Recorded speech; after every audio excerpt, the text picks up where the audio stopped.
Get it, Laura. Lara. I like Larry. Yes, yeah. Right. Yeah, put that way on 22. Oh, she was here today. I talked to her yesterday. She was at Jason's office. She's a good kid. She's a good one. Hello, everybody.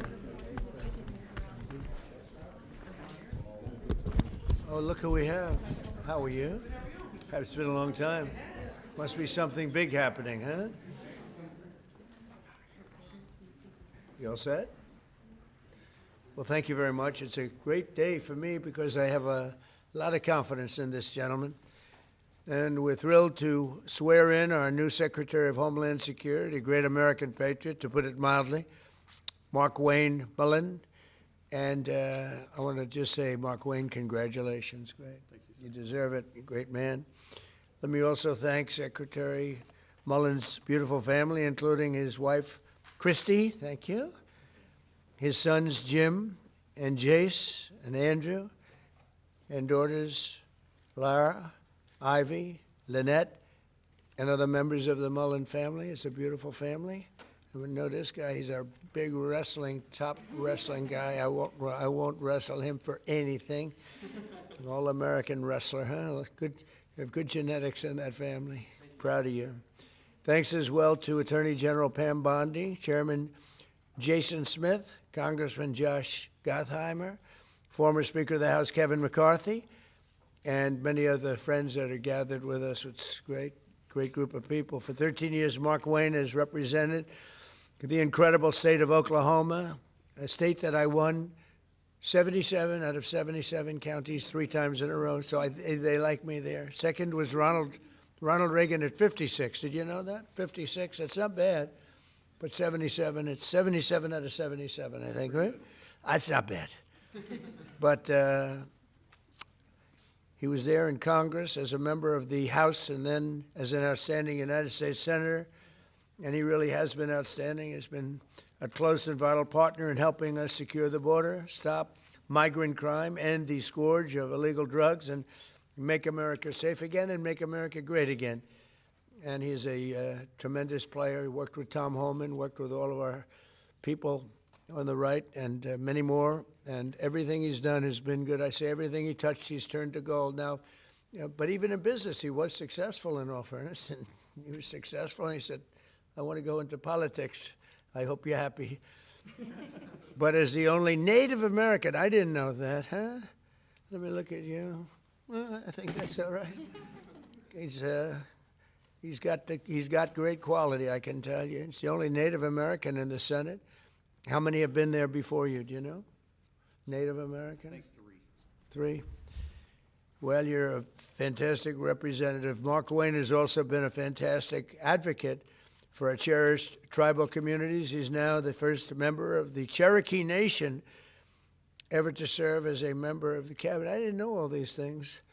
I would have picked him faster if I had known. I would have made a quicker decision. Prior to his career in public service, Markwayne had a very successful career in business, leaving school at age 20 after his father got sick, taking over his family business and turning it into a multi-million-dollar success story. He's a very successful guy. Markwayne has also a career as an MMA fighter. That's why I looked at his ears and I said, I'm not going to fight with him. You can tell a lot about a person by their ears, right?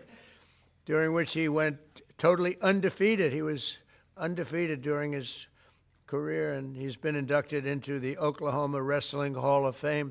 And the family is made of fantastic wrestlers, especially that guy right there. That's my favorite guy, huh? And suffered bad injury and come back stronger than ever, I think. So good to have you, man, right? I have no doubt that as he takes the helm of DHS, Markwayne will fight for Homeland Security, the United States, and securing the country and making it really strong and the way it should be. Our country's come a long way in the last year. We set it up so beautifully, and then we had 4 years of horror. We had 4 years of disgusting horror, open borders, and things that nobody would even think of. You wouldn't even think of. 25 million people poured into our country. and we've gotten a lot of them out, but we have a lot more to go. 11,888 murderers came into our country. People came in from all over the world, from prisons and gangs, gang members, drug dealers, people from mental institutions, insane asylums. That's the mental institution times 2. And what they allowed to happen to our country can never be allowed to happen again, and it won't. With Markwayne, we have somebody that's strong, professional, and fair. As you know, the department that Markwayne takes over today is currently shut down by radical thugs in Congress who have blocked all funding for DHS because they're trying to shield illegal alien criminals, gang members. They want to protect them from being taken out of the country, drug dealers, murderers. They're protecting them all. I don't know how people can vote for these people. You know, I see the midterms are close. I don't know what close means, but I don't know how people can vote for them. You take a look, men, they want men to be able to play in women's sports. They want transgender for everybody. Terrible, but that's the way it is. They don't want to give voter ID. They don't want voter ID for elections. They don't want proof of citizenship for elections. And then they get to vote. They do cheat, but I don't know, it's hard to believe they can cheat that much. Just in the past few days, we've seen the horrifying consequences of Democrats' deadly open border extremism. They want open borders, and they want to open the borders again if they have their chance, because they think they're going to get votes by doing that. On Thursday, a precious 18-year-old college student named Sheridan Gorman was shot and killed while she was walking in a park. She was just walking in the park, didn't do anything.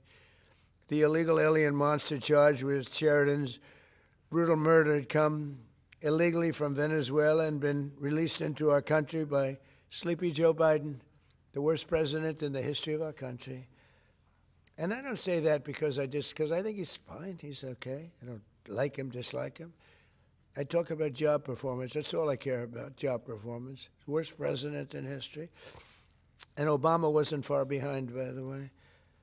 But he was then arrested and released again by Democrat governor, a real slob of a governor, J.B. Pritzker, in the sanctuary city of Chicago, which we could make safe in 2 months, I would say. 2 months if we sent in the group, Tom, right? 2 months would be good.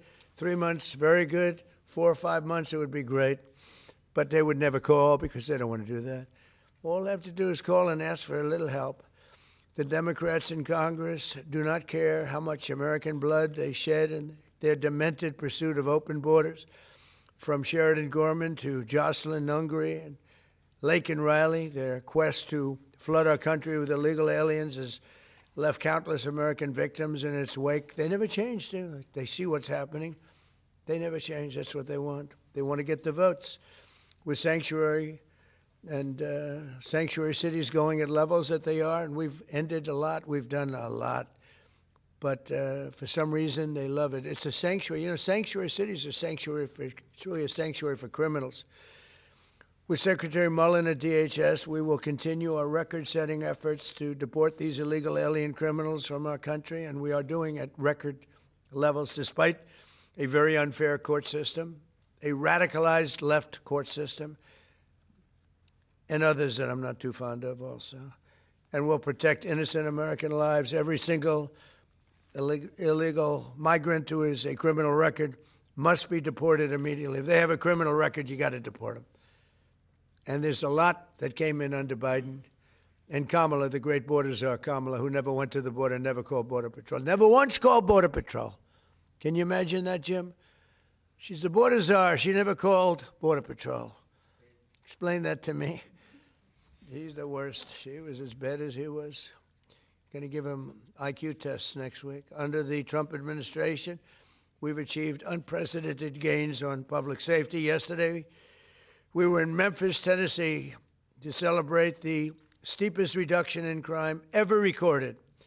We've been there for about 5 months, and the numbers, nobody's ever seen anything like it. And thanks to our Memphis Safe Task, it's called Safe Task Force, alongside our efforts in Washington, D.C. And what we've done in Washington is amazing. We have Washington as a safe city now. It's been amazing. It's been, if you go back a year and a half, 2 years ago, Washington was one of the most unsafe cities anywhere in the world, let alone this country. And now we have a very safe city. And what they've done with all of the people working, many of the people standing right there, has been incredible. And now we're going to see all of our cities take a big step because of Markwayne. In 1 year, my administration, we've created the most secure border in the United States history and the largest drop in illegal immigration ever recorded, slashed the illegal fentanyl crossings on our border by 64%, and accomplished the largest decline in the murder rate in the history of our country, bringing it down to 1,900. That's before my father was born. My father was born a little bit after that. He wouldn't be happy mentioning this because he never liked talking about age, but he lived to be a ripe old age, but that's before my father was born. Think of it, 1,900, we have a record, 1,900.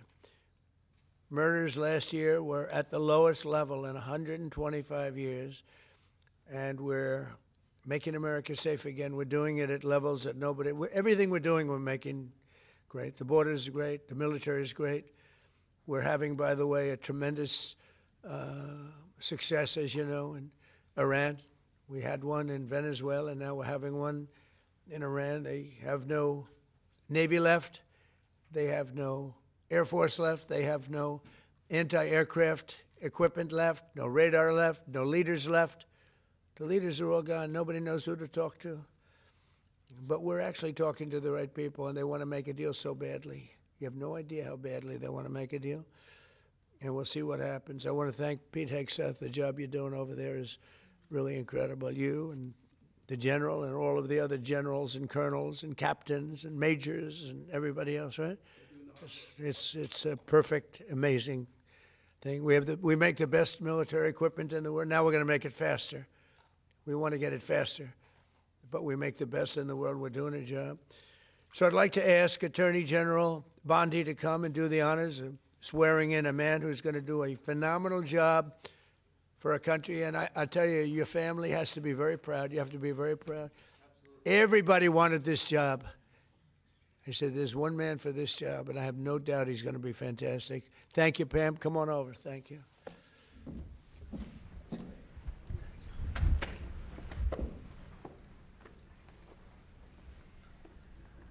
Please raise your right hand and repeat after me.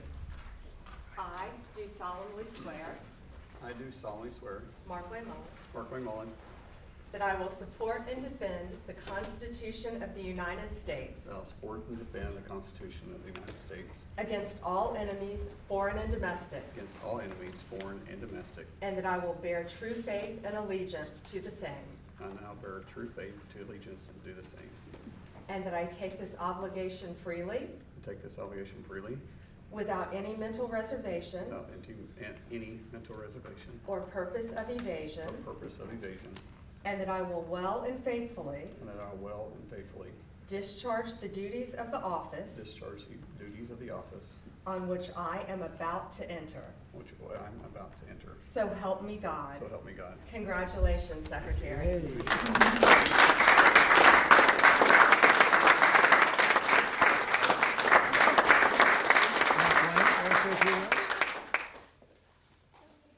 Thank you. I think that was the most nervous I've ever been. It just seems surreal being in the Oval Office and having the President of the United States speak so highly of me and then recognize my family and know my family by name. It's humbling, and I never take it for granted, but I made this very clear that I don't care what color your state is. I don't care if you're red or you're blue. At the end of the day, my job is to be Secretary of Homeland and to protect everybody the same, and we will do that. I'll fight every single day. Today I got the privilege of meeting so many of the employees at DHS. These employees have been there for 30 days without pay. And if you need anything to know their dedication to show up and still protect the homeland that you and I enjoy and the freedoms that we're experiencing, they're working with for free because of political politics. That's all I need to know. I told them, as you're fighting 365 days, understand I'll be fighting 365 days beside you. No one's going to outwork me, and I'm not going to let any of them outwork me. The president has entrusted me with this, and failure is not an option. And so thank you so much, Mr. President, for this opportunity. I won't let you down. Thank you very much. Thank you. I love that expression, no one's going to outwork me. That's a wrestler's expression, isn't it? Huh?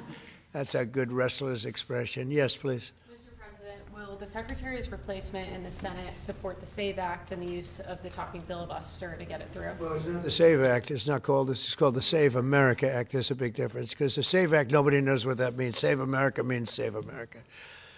And I can't speak for him, but I would imagine that Markwayne, I didn't even ask him the question because who wouldn't support it? Voter ID with a picture. You want citizenship, proof of citizenship. Ideally, you want to end mail-in ballots because there's tremendous corruption. Then we added a couple of things, Markwayne, like I don't think being a great athlete and having a family of great athletes, they have produced great athletes in this family, all-American wrestlers. They especially like wrestling, by the way. And what about baseball? Do you play baseball? Anything? They like wrestling. But I don't think that you would say that his family, and I don't know this for a fact, and I shouldn't say it because I could get myself, does anybody in your family want men to play in women's sports? I don't think so, Jim, right? I don't think so. I don't think. How would they do? Would they do good wrestling you? They would be in trouble? He said, yes, they'd be in big trouble. It's so crazy. So that would be one. And then we have a few others that we call them the best of Trump. But if you look at transgender mutilization of children, we don't want that. It's the mutilization of children. We don't want that. So generally speaking, I think I can answer that Markwayne would be very much in favor of what I'm in favor of. Would you say that's right, Mark? I can't think of too many things. He might be worse. He might be worse than me. That's my look at his wife is saying. That's right. But so yeah, he's going to be great. Yeah. Do you believe the Secretary will run DHS any differently than Kristi Noem did? What do you hope to see as his priorities? Well, we had a good run. Look, we created the strongest border with the help of that man right there. Tom is so incredible. And he's going to be a big influence here, too. There's nobody more professional, nobody better. There's nobody better as a human being. You know, he looks tough, but he's got a good heart. But not too good. Don't make it too good. But, you know, we had Tom. We have the safest border we've ever had. We have a lot of assets, but a lot of things we can do, and we're going to do. We have to get criminals out of our country that were allowed in by Biden. Yeah, please. Mr. President, do you support what appears to be emerging agreement coming out of the Senate to reopen DHS? Well, I'm going to look at it, and we're going to take a good hard look at it. I want to support Republicans, and, you know, sometimes it's awfully hard to get votes when you have Democrats that don't want to have voter ID. They don't want to have proof of citizenship. They don't want to do anything about men playing in women's sports. That's one of the items we put on, you know. And I did that just because it's so popular. You know, they say that's at least an 80-20 issue. No, it's about a 99-1. I don't think it's, what do you think, Pete? Do you think it's 80-20? Who's closer, 80-20 or 99-1? Almost 100. Yeah, I think 100 is really the, so, you know, so I support that, and I support common sense. Would you be comfortable with a deal that involves separating ICE funding from the DHS funding package in order to reopen? Well, they're working on all of that. You know, that's a detail that they'll explain later. Please. Election integrity and DHS measures. Mr. President, since CISA falls under DHS, and given that many credible voices have raised concerns over its premature and possibly likely faulty 2020 election assessment, will you and Secretary Mullin implement reforms at CISA and at DHS to ensure full confidence in future elections, like in the upcoming? About it. We'll talk about it, you know, pros and cons. Look, they used it to try and put me in prison, right? So I can't be thrilled with it. They used that very strongly, very illegally. The Democrats are thugs, and I don't want to say that. It would be nice to everyone get along, but it's a different country than it was years ago. It was very dangerous the way they used it. And they weaponized government. They used that to weaponize government. So I'm not thrilled, but I'll also go along with two groups of people, the military, and I think the military likes it, right? And I'll go along with the senators. I'm fine. But I was a big victim of it. Yeah, please. Are you going to send Jared Kushner and Steve Witkoff to do direct negotiations with the Iranians? Yeah, well, we're in negotiations, as it turned out, and now you've seen what I said yesterday was exactly correct. We're in negotiations right now. They're doing it along with Marco, JD. We have a number of people doing it, and the other side, I can tell you, they'd like to make a deal. And who wouldn't if you were there? Look, their Navy's gone, their Air Force is gone, their communications are gone. That's the biggest problem. It's very hard to communicate them between themselves. All of the anti-aircraft is gone. Most of their missiles are gone. We either shot them or they shot them and don't have them anymore. They're down to a trickle.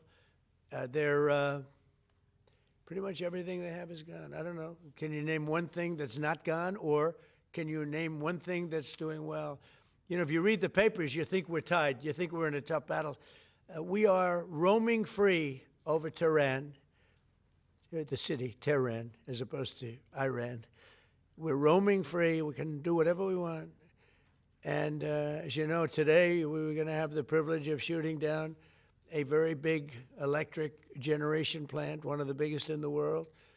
And one shot to the right location ends the plant, it collapses. And we held off based on the fact that we're negotiating. Yeah. What do you think was the turning point to make you want to pursue a ceasefire? A few days ago, you said you wanted to continue bombing Iran. Now you want to pursue peace talks. Was there something that happened? The fact that they're talking to us and they're talking sense.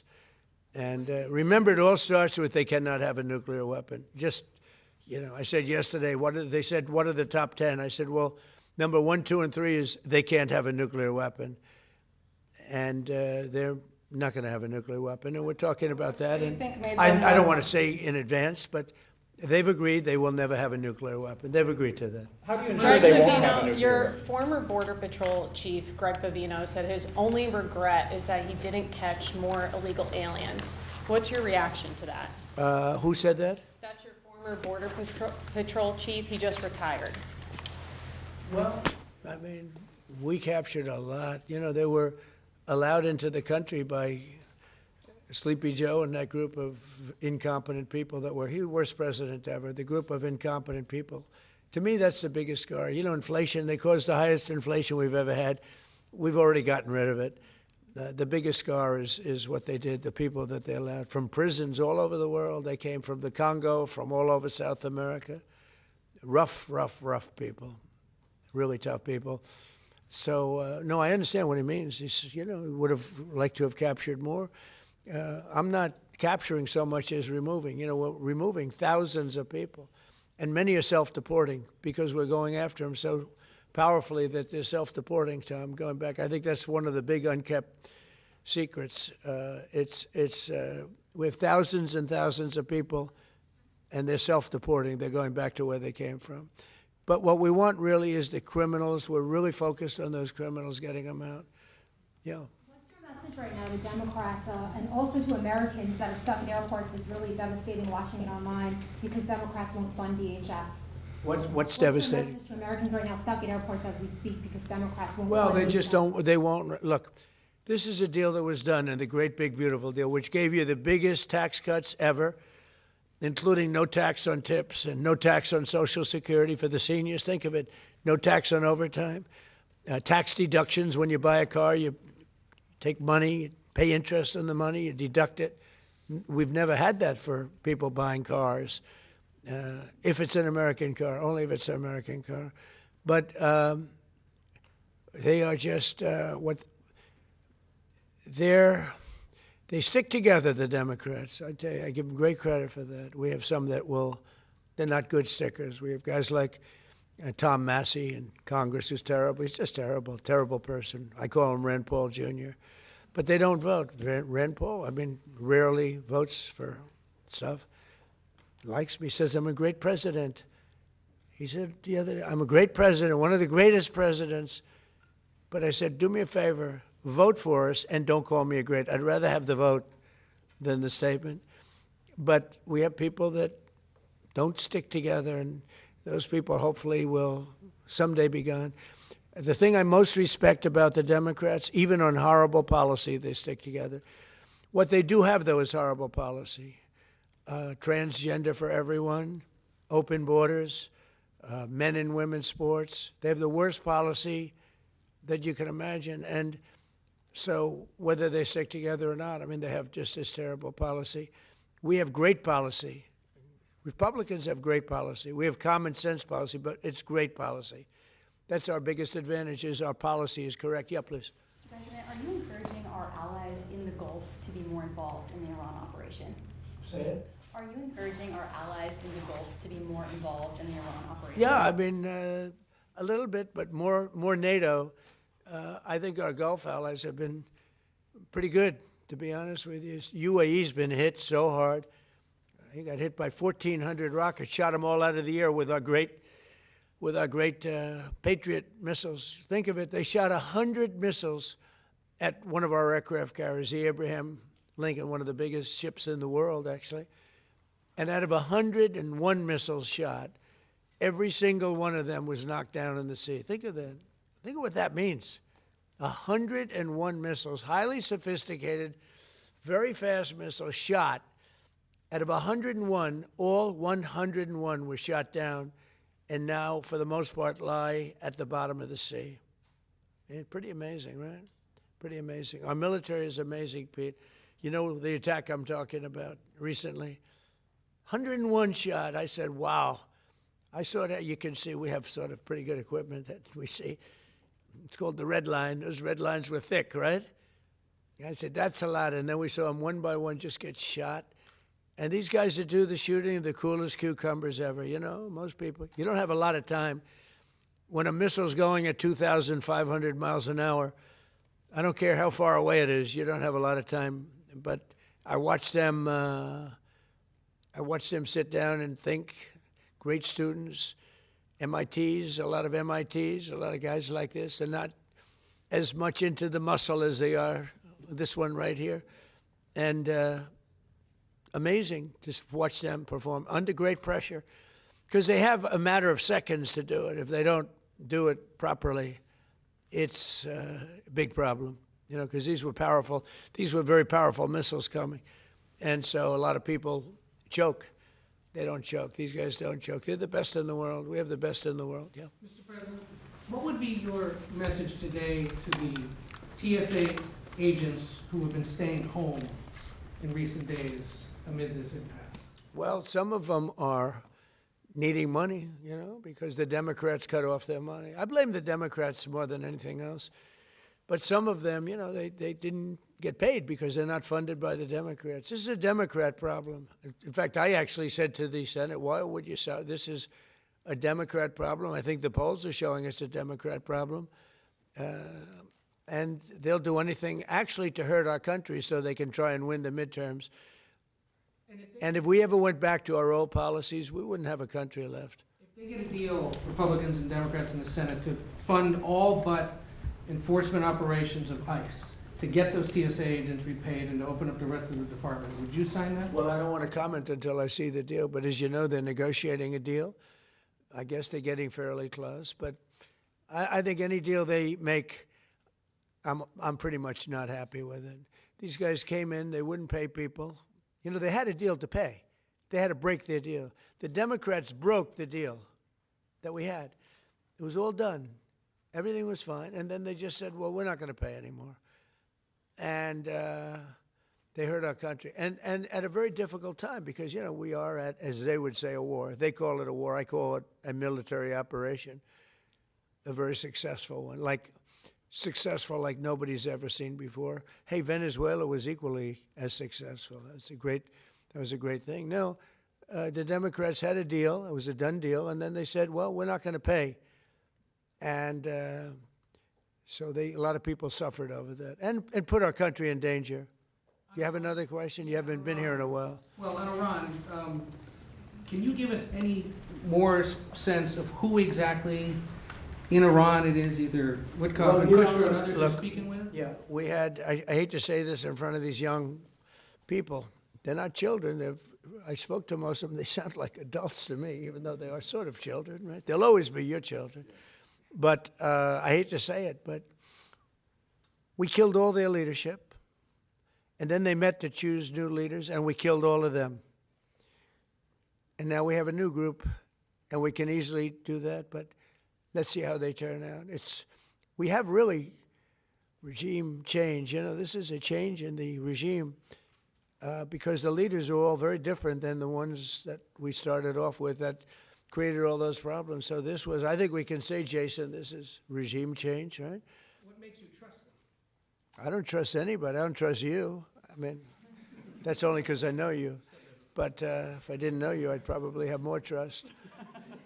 But I don't trust anyone. Why bother Why do talking you? to them Why then? do you say that? Why do you say what makes you trust? Do you think I trust them? I don't trust them Then why bother talking to them? because they're going to make a deal. They're going to make a deal. They did something yesterday that was amazing. Actually, they gave us a present, and the present arrived today. And it was a very big present worth a tremendous amount of money. And I'm not going to tell you what that present is, but it was a very significant prize. And they gave it to us, and they said they were going to give it. So that meant one thing to me: we're dealing with the right people. Is that nuclear related? No, it wasn't nuclear related. It was oil and gas related. And it was a very nice thing they did. But what it showed me is that we're dealing with the right people. Because, you know, you don't know, because the leadership was killed, all gone. Khomeini, all gone, as the expression goes, the past supreme leader. And then the new supreme leader was racked up, at a minimum racked up pretty good, and everyone else was gone. And then many of the people in the third tier are gone, but we're dealing with a group of people that I think turn out, and the present, the gift they made to us was very significant, and they said they were going to do it, and it happened, and they're the only ones that could have done it. Jennifer? Was it related to the Strait of Hormuz and the flow of? Yeah, it was related to the flow and to the strait, yeah, it was. Are you negotiating on who's going to control the strait from now on? No, we'll have control of anything we want. Look, if we can end this without more lives being down, without knocking out $10 billion electric plants that are brand new and the apple of their eye, I'd like to be able to do that, you know? But they can't have certain things. I mean, you know the things. I don't have to go over the list, but again, it starts with no nuclear weapons, and they've agreed to that. There won't be any nuclear weapons. They're not going to have, and they're not going to have enrichment, any of those things. But look, I hate to say that we're in a very good bargaining position, and I hate to say that they're defenseless because, you know, until that last missile is fired, they have little power. But we are in about the best bargaining position. We're way ahead of schedule. And again, they have no Navy and they have no Air Force and they have no missile protection, and most of their missiles are gone. Most of their launchers we've killed. You know, we've killed about 82% of their launchers. So even if they had a missile, they can't launch it. We've been very effective. We have the greatest military in the world. Nobody even comes close. We have the best military equipment in the world. Go ahead. On Saudi Arabia, there's been some reporting that you've been talking to the Crown Prince. Have you been focused on normalization between Saudi Arabia and Israel at this Well, point? no, we have a great relationship with Saudi Arabia. What do you hear with Saudi Arabia? Just hearing that you've been talking and that he has been encouraging you to do certain things related to Iran. Can you share a little He's bit? a warrior. He does, yeah, he's a warrior. He's fighting with us, by the way. Saudi Arabia has been excellent, and UAE, excellent. And I will tell you, Qatar, incredible. Qatar took a hit, a pretty bad hit. Qatar's very close, you know, they're essentially, you can walk right over the border. Qatar took a hit. They've been great. They've been very strong. Kuwait, they had a little mishap. They shot down 3 planes with our missiles. They happened to be our planes, but the pilots made it. Can you imagine the pilots making it? The pilots saw what was coming, and they said, those are patriots. We're not going to escape patriots, and they got out of there pretty quick, Pete, right? Pretty amazing that they got out. The 3 pilots lived. They're fine. In fact, they're flying today. Was the Kuwaitis that accidentally fired the missile? Yeah, the Kuwaitis made a mistake. They fired. They thought they were firing at the enemy. It was, as the expression goes, friendly fire. But the pilots are great. They're flying today. Pretty amazing when you think of it. Yeah. President Trump, on a human level, how hopeful are you that this peace deal will work out? Like as a human, On what? on a human level, not as the President of the United States, how hopeful are you that this peace deal will work out with Iran? You're talking about to end it? Well, I think we're going to end it. I can't tell you for sure. You know, I don't like to say this. We've won this. This war has been won. The only one that likes to keep it going is the fake news. I mean, the New York Times, you read the New York Times, it's like we're not winning a war where they have no Navy and they have no Air Force and they have no nothing. And we literally have planes flying over Tehran and other parts of their country. They can't do a thing about it. For instance, if I want to take down that power plant, that very big, powerful power plant, they can't do a thing about it. It's like, take me. That's all they can do. And yet, if you read the New York Times or if you watch ABC fake news or NBC fake news, you'd say it's a close battle. It's not a close battle. They're totally defeated. You know, we killed their Navy in, would you say 3 days, Pete? Gone. In fact, I was a little upset with Pete. I said, why didn't you save the ships? We could have used them, right? He said it's more fun shooting them down.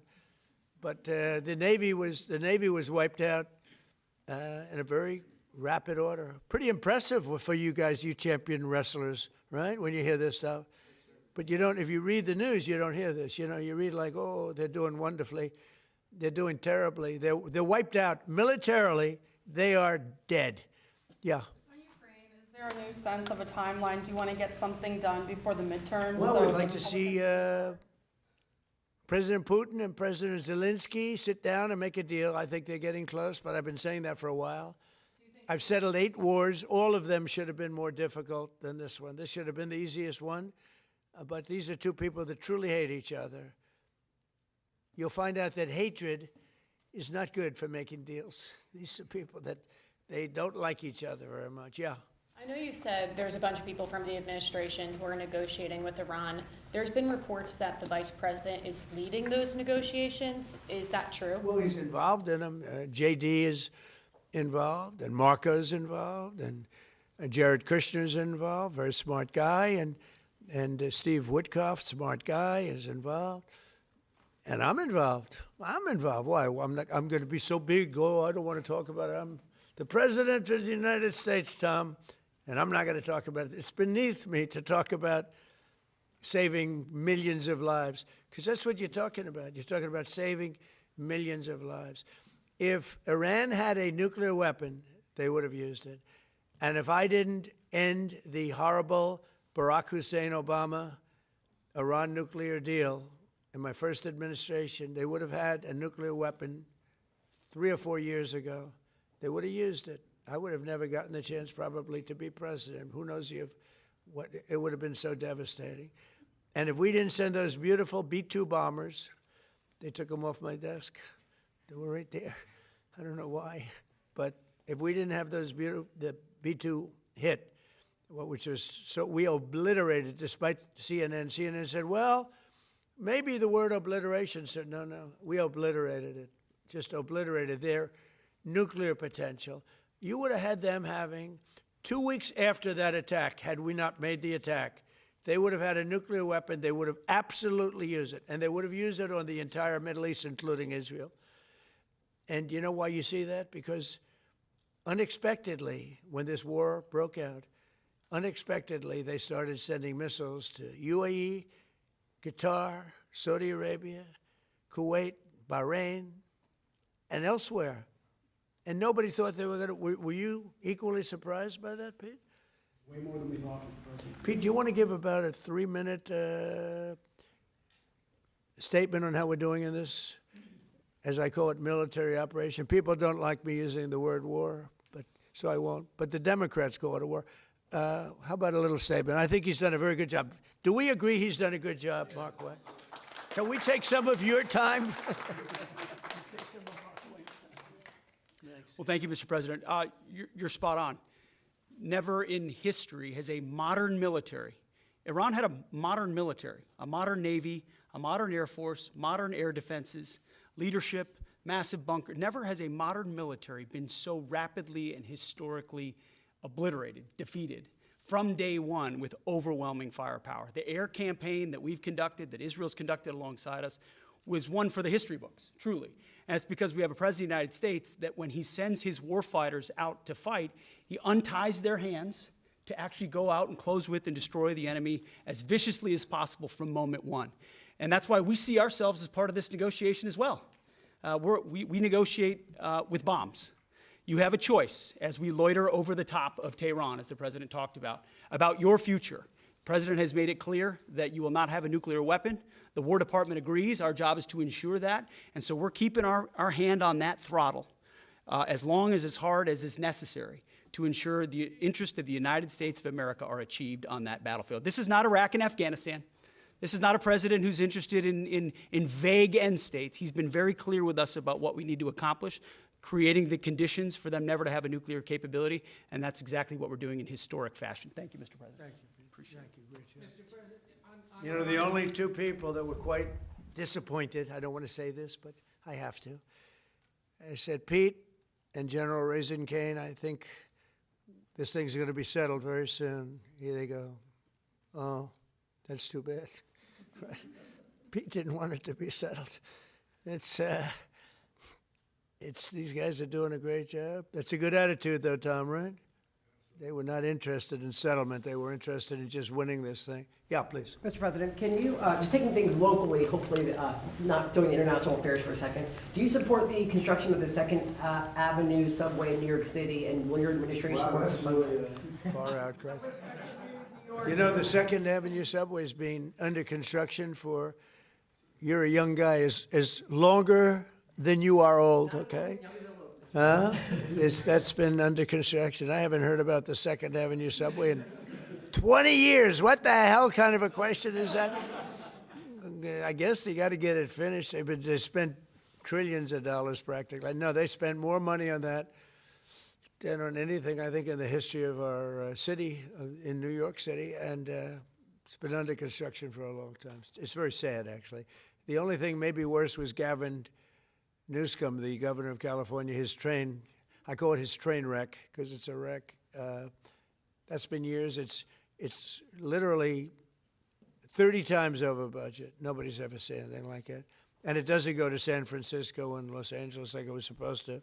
They decided to cut it way short because there was no way they could finish it. But it's one of the worst. I've never seen anything like it. Other than the worst, the Federal Reserve building for almost $4 billion, little building that's going to cost a renovation for $4 billion, headed by our highly incompetent head of the Federal Reserve. Yeah, please. Mr. President, would you be open, are you hoping to see the Senate pursue Reconciliation 2.0 to fund ICE and pass the Save America Well, Act? we'll see about reconciliation. We're certainly talking about reconciliation, I think, Markwayne, right? Do you want to talk about that for a second? Now that he's working, we can get him to do this. Thank you. Lindsey Graham, the chairman where the reconciliation will funnel through, he is committed to making sure we get reconciliation through. If that is in some form with funding ICE, possibly backfilling from the One Big Beautiful Bill, but also more importantly, the Save America Act. There's a framework that we can do through reconciliation, paying for it, put some of the policies that cost money in, because there's nothing more important than the Save America Act. I mean, that's what the American people want. There's 80% of the population say they want only Americans voting, citizens that are registered to vote, citizens that have done it the right way. And I believe that everybody wants an election integrity. So fortunately, Lindsey Graham has said through reconciliation, he's willing to put the framework out for that. And I think that was said so beautifully, so concisely, so well, your father, that we should let him have the last word, and that was it. That was the last word. Did he do a good job? Are you impressed with your father? Never been more impressed with anybody in my life. How about me? Don't answer. Don't answer. Don't answer. No, you like your father better, okay? Come here. Look at this guy. Come here. This guy, don't wrestle him. We'll steal over here. Yes, sir. Thank you. All right. I want to thank the family, because without the family, he's not here. You know, he's a different person. And that goes especially for Mom, who looks like she's about 22 years old. I don't know. I see these kids, but she looks very young. But it's a great couple. Congratulations to you both. Thank you. Thank you, Markwayne. Thank you. Thank you very much, everybody. Thank you. Thanks.